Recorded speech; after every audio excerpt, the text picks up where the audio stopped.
말씀을 밝힌다라고 하는 부분은 가르침과 배움이 함께 엮여질 때 일어나는 것이라고. 그래서 밝혀라고 하는 단어의 의미에 가르침과 배움이 있다 말씀드렸습니다.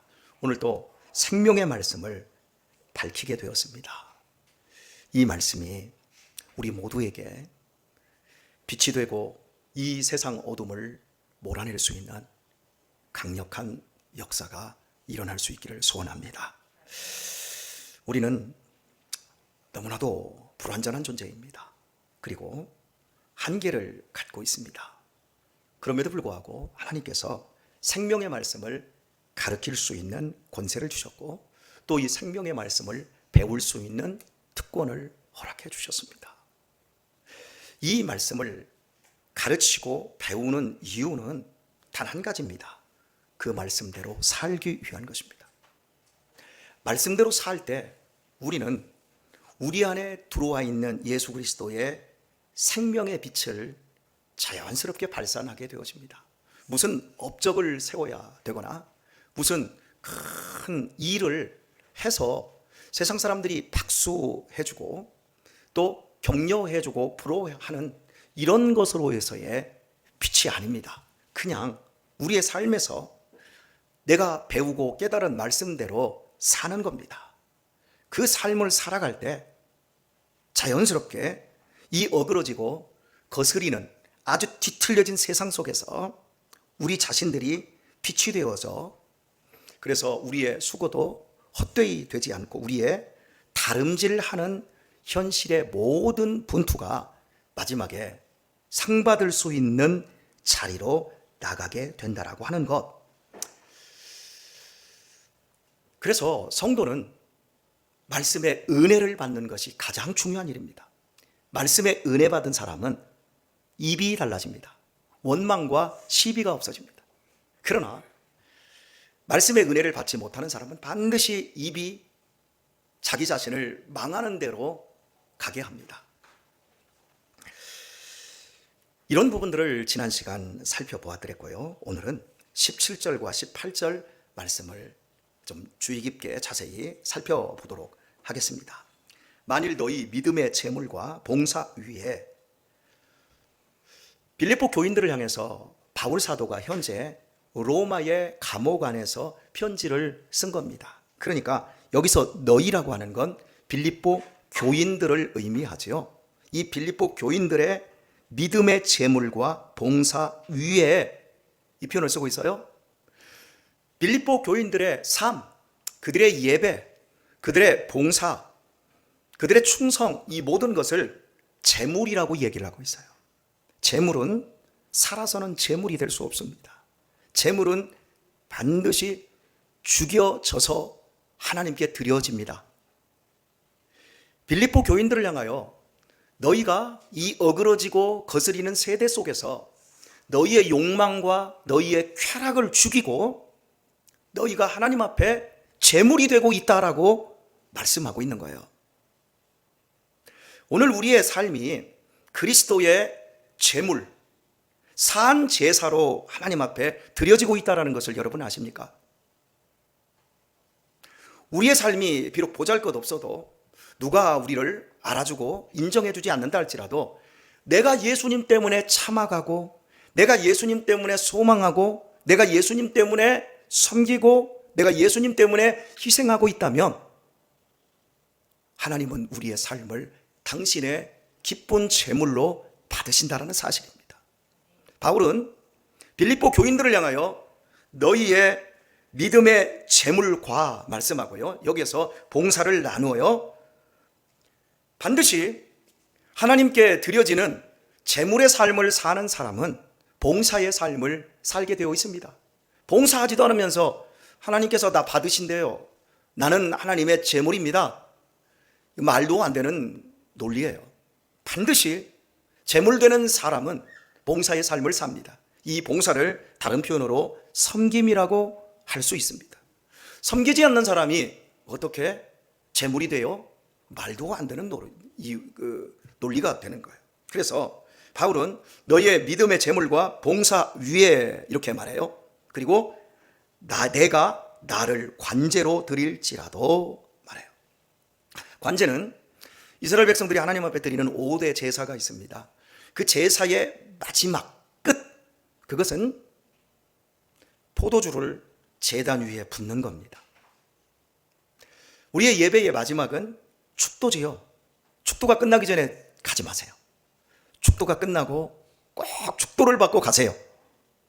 제가 군 생활할 때 한미연합사가 용산에 있었고 한미야전군 사령부가 의정부에 있었어요.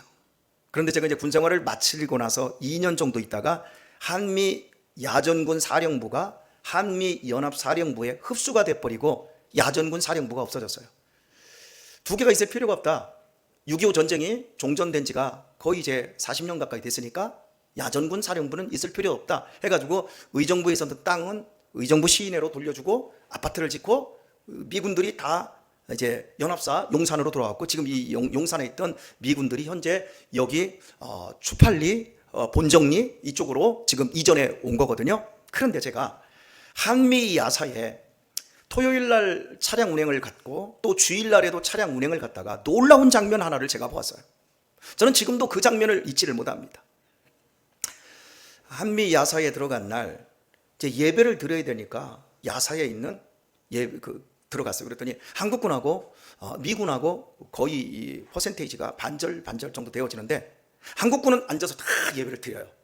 그런데 미군들은 예배를 드리는 것도 아니고 여기 예배를 드리는 사람도 있었는데 제가 들어갈 때 밖에 있던 사람들이 있었어요.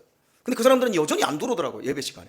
그런데 목사님의 마지막에 축도하려고 하는데 뒷문에서 막 우르르 미군들이 다 돌아버리는 거야. 거기엔 막 흑인들이 대부분이었는데 막 들어오는 거야. 놀더라도 마지막 예배의 끝마침에 축도만큼은 받아야 되겠다는 거죠. 다 들어오는 거예요. 그런데 우리는 한국 사람들은요, 기분이 좀 나빠. 자기가 좀 시험 들었어. 그러면 예배 다 드려. 축도하기 전에 나가버려. 그죠? 근데 그 사람들은 예배를 안 드리고 싶어도 모든 복이 예배로부터 나온다. 그리고 그 예배의 끝은 축도다. 어떻습니까? 바울은 지금 이 장면을 지금 얘기하고 있는 거예요.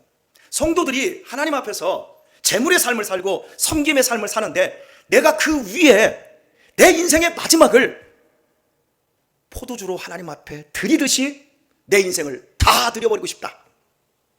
너희들의 뺀질거리고 빌립보 교인들의 음탕함과 방탕과 배역함 위에 내 인생을 허비하는 것이 아니라 너희들이 하나님의 생명의 말씀을 배우고 밝혀서 그렇게 달려가고 그렇게 다름박질하는 그 위에 내가 그걸 나는데 너희의 그 재물 되고 하나님이 받으시는 그 재물 위에 그리고 너희의 그 섬김과 봉사 위에 내 인생을, 내 생명을, 내 목숨을 다 부어서 드리는 것이야말로 나에게 기쁨이다.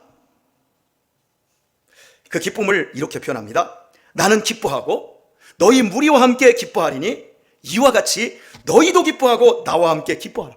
계속 강조하는 거예요. 나도 기뻐하고 너희도 기뻐하고 너희 무리와 함께 기뻐하고 나도 함께 기뻐하고. 기쁨은 혼자 만드는 게 아니에요. 혼자 내가 원하는 좋은 물건을 구입하고 좋아, 이런 즐거움, 이런 저급한 즐거움, 이건 누구나 할 수 있어요. 그러나 진짜 배기 즐거움, 당신들의 그 삶 속에 하나님이 기뻐하시는 재물이 되고 당신들의 섬김을 하나님이 인정해 주시고 내가 당신들을 가르치고 내가 말씀으로 지도했는데 그 말씀대로 살아가고 하나님을 기쁘시게 하는 그 모습 내가 보고 기뻐하고 그 위에 내 생명을 부어버리고 싶습니다. 목회를 하면서 저는 그런 소원을 가지고 있어요. 그리고 저는 오늘 이 밤 너무 기뻐요. 오늘 또 3명의 삼총사 여인이 58 게티, 이 게티 여인들의 이 비 오는 날 극성도 이극성이 없어요. 오늘 다른 교회는 금요기도에 비가 많이 온다고 문을 닫았습니다. 아세요? 오늘 새벽에 송탄에 있는 저쪽 북 무슨 교회 문 닫았어요. 그런데 우리는 문을 활짝 열고 오늘은 잔치 음식을 만들었어요. 비 오는 날에는 그래도 부쳐놓고 애호박 썰어서 부치개가 제일 좋지. 부치개하고 막 잡채를 80인분 했어요. 오늘 유튜브로 설교를 들으시는 분들 기억하세요. 80인분을 했어요. 기가 막힌 맛. 배 터지게 째지게 먹고 지금 여기 활짝 기쁨 가운데 충만해서 예배하고 있는 우리 성도들의 모습을 사진을 찍어서 오늘 천국으로 좀 보내드리고 싶어요. 여러분, 저는 감격했어요. 비가 너무나도 많이 오는데 오늘 과연 좀 성도들이 오겠나 싶었어요. 그런데 역대 이래로 오늘 제일 많이 온 것 같고, 밥도 오늘 20명도 넘게 먹은 것 같아요. 그죠? 신청하지 않은 사람들도 와가지고 밥을 먹었어요. 참, 이런 헌신. 딱 세 분이 봉사하고 헌신한 그 모습. 아무것도 아닌 것 같은데 오늘 우리에게 도전과 기쁨. 저는 2023년 7월 14일을 잊지 못할 것 같아요. 비가 억수로 쏟아지는 오늘, 목사로서 오늘 이 본문을 딱 펼쳐서 말씀을 증거하는데 어쩜 바울 사도의 마음을 제가 조금이라도 알 수 있을 것 같습니다.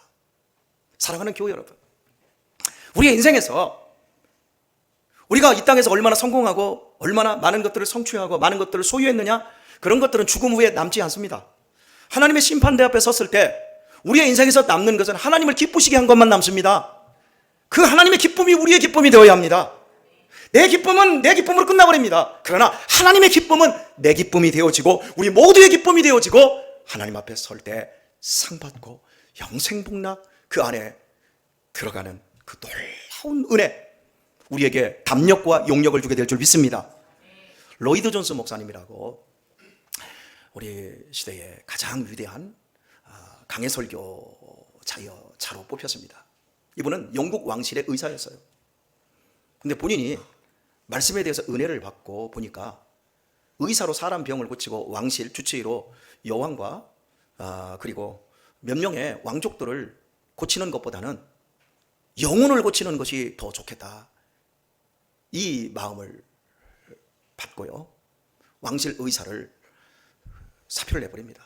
여러분, 영국은 그 왕실 그 주도로 해서 나오는 그 장학제도라든지 연구라든지 상이라든지 이런 것들이 가장 큰 상이에요.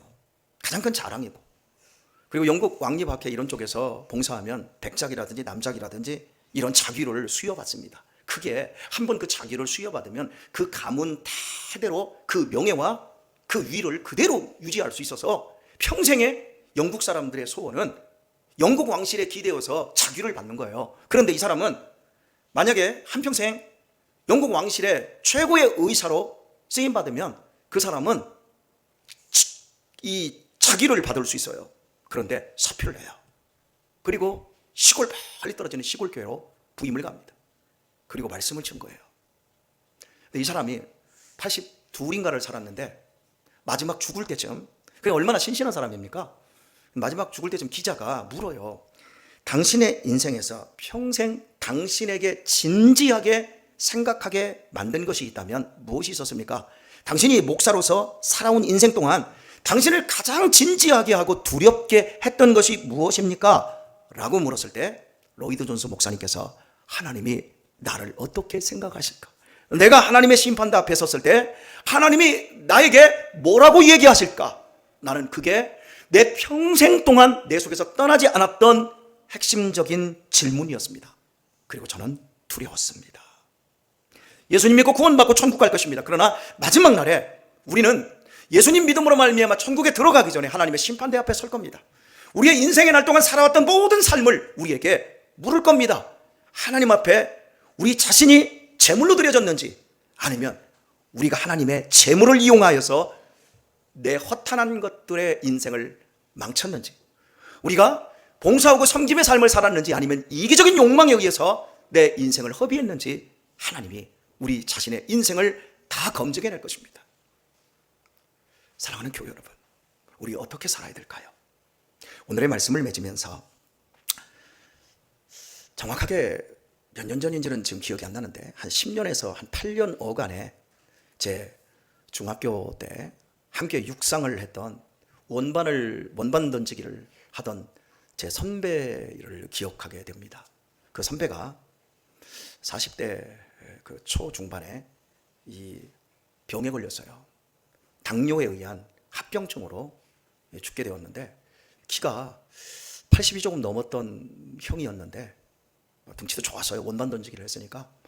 근데 그 형이 마지막 죽을 무렵에 제가 우연하게 고향에 들렸다가 그 형님 소식을 듣고 그 집을 갔는데, 그렇게 집이 언덕 위쪽에 있어요.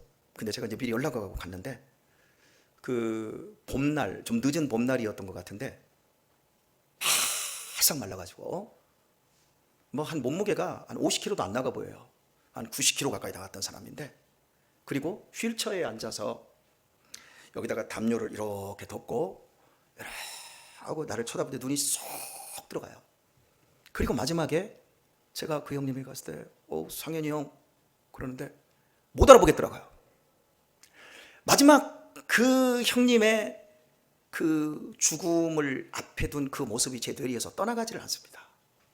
지금도 선명하게 기억됩니다. 무쇠 같은 체력을 가지고 있었고 힘이 있었어요. 그런데 막상 찾아온 병에 무너지는데 가차없이 무너질 겁니다. 그때 그 형님에게 남은 게 뭔 줄 아세요? 아무것도 없어요. 오직 예수님밖에 안 남았어요. 그런데 그 형님은 예수님을 믿고 봉사하고 헌신하고 재물 될 수 있는 시간이 없었어요. 그 형님에게 가장 안타까운 건 저처럼 젊은 날 예수님을 믿고 봉사하며 재물 되는 삶을 살 기회가 없었다라는 것. 오늘 우리의 마지막 인생의 끝자락에 서면 우리의 인생 속에서 남는 게 아무것도 없어요. 에버랜드 몇 번 갔냐? 내가 롯데월드 몇 번 갔냐?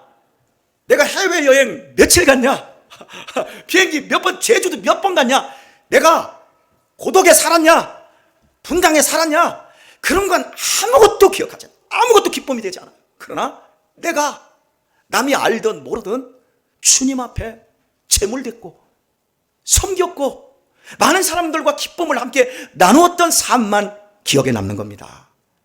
우리 권사님들, 우리 집사님들 기억하십시오. 아주 강한 표현입니다. 탱자하지 마세요. 적당히 퉁치지 마세요. 확실하게 사세요. 내가 확실하게 믿으면 확실한 기쁨을 갖습니다. 내가 얼렁뚱땅 믿으면 이건 기쁜 건지 슬픈 건지도 몰라요. 교회 와서 막 은혜 받았다고 우는데 자기 신세 한탄하느라고 울어요. 그런 울음 말고 진짜 기뻐서, 진짜 좋아서, 예배 끝나고 나 구원 받았어, 하나님 나 인생에 나를 제물로 받으신대, 나를 기억하신대, 그래가지고 막 집에 그냥 차 타고 갈 수가 없어서 이 핏구덩이 속에 막 소리 지르면서 나 구원 받았어 하면서 막 집에 달려가요. 우리 조덕재 집사님이나 이런 분들 막 감사, 막 그 담배 같은 거 필요 없어 막 소리 막 지르고, 술 같은 거 필요 없어, 난 끊었어, 오늘이 끝이야 하면서 예수님이 나를 사랑하시고 나를 받으신다라고 하는 그 감격 때문에 여러분 기뻐하고, 그런 걸 보면서 또 함께 기뻐하고, 저는 그 위에다가 제 인생을 다 몰아버리고 싶어요. 우리 함께 즐거워하도록 하십시다. 봉사 많이 하십시다. 하나님이 나를 제물로 받으신다는 사실을 기억하세요. 우리 권사님들 잘하고 계십니다. 85세까지 쭉 고! 할렐루야! 우리 최진영 권사님이랑 뒤에서 또 고! 그지? 오늘 우리 배 집사님, 또 우리 김선아 집사님, 우리 계속해서 우리가 뒤에서 굳건히 쫓아갈게요. 우리 청년들 점심밥 먹고 설거지 좀 해줘. 이 무쇠 같은 이 청년들이 뭐 입에 이런 것만 들고 꼴딱꼴딱 돌아다니지 말고, 그 반칙이요. 그 힘났다고 어디다 쓰려고, 안 그래요? 여러분이 그렇게 살면 저도 기쁘고 하나님도 기쁘고 우리 모두가 기뻐하고, 이게 교회의 표지가 되어지고 이런 삶을 통해서 세상을 밝혀내고 우리가 빛이 되고 더 많은 사람들을 살려내지 않겠습니까? 이런 복 있는 우리 성도님들 다 되시기를 예수님의 이름으로 축원합니다. 찬양 드리죠.